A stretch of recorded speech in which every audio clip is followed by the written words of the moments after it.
so this is what's happening pretty much, seems like every couple days.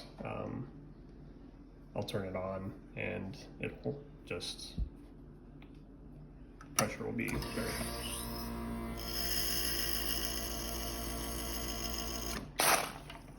So it's just water pouring out of the overpressure valve, it looks like, and then pressure up here is just at 11 bars.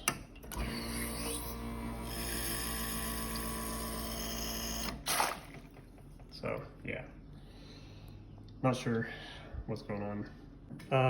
Shooting this video because I was having some issues with my Bezzera. This is the Bezzera Aria, kind of a newer model out there, and I was having issues with the pump pressure where everything was fine. I had adjusted it to 9 bars. Just suddenly, from one shot to the next, it was like going all the way up to 11, 12 bars, and water was coming out of the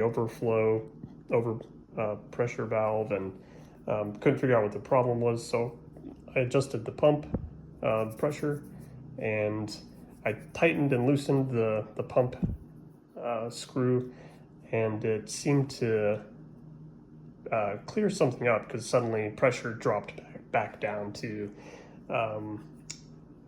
a much lower level, and I was able to calibrate it to 9 bar again, and everything operated fine again for several weeks, and then suddenly the pressure increased again and was flowing out of my into the drip tray from the overpressure valve, and it just seemed like there was an issue with the pump, something related to that screw adjustment. And so after lots of research, finally determined that it was this piece right here.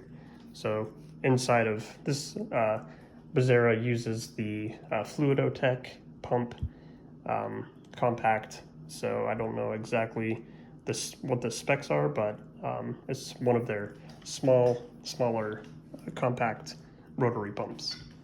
And the screw adjustment is accessible from the bottom. You can use it to adjust the pressure of the pump, and it looks like this when it's taken apart. So what was happening was the plunger here, there was some buildup, I think iron, and just, we have pretty hard water here.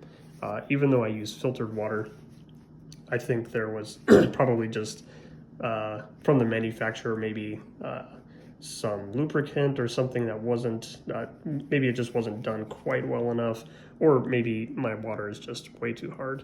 But there was definitely some buildup, and this plunger was not moving well at all. So I tightened this screw all the way up in the plunger, or actually I pulled the screw all the way out and had a really difficult time moving the plunger.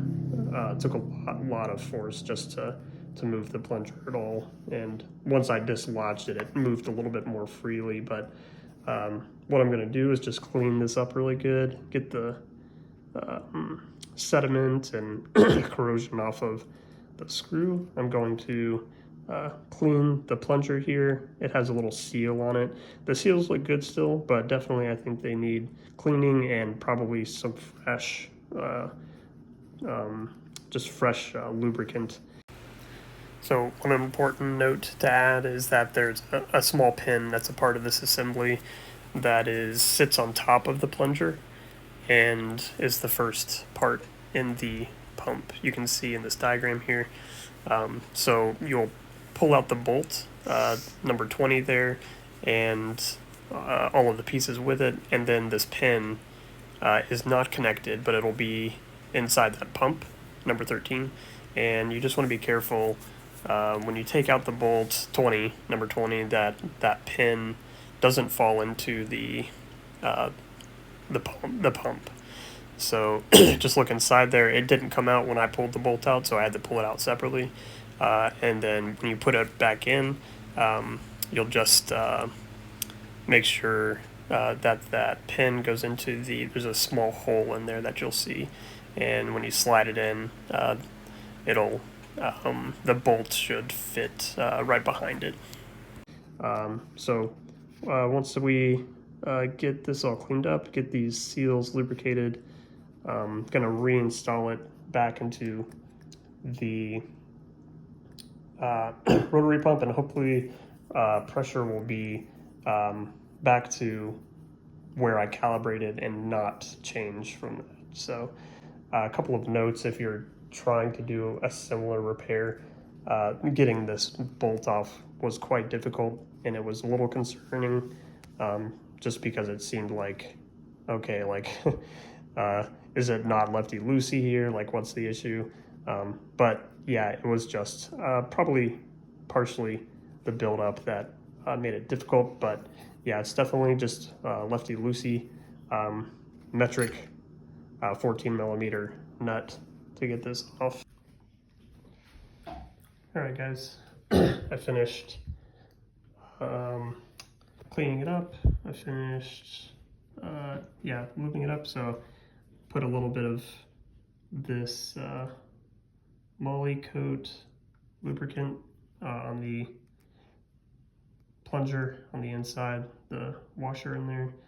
And so now the put the spring back in and the cap there, and so you can see,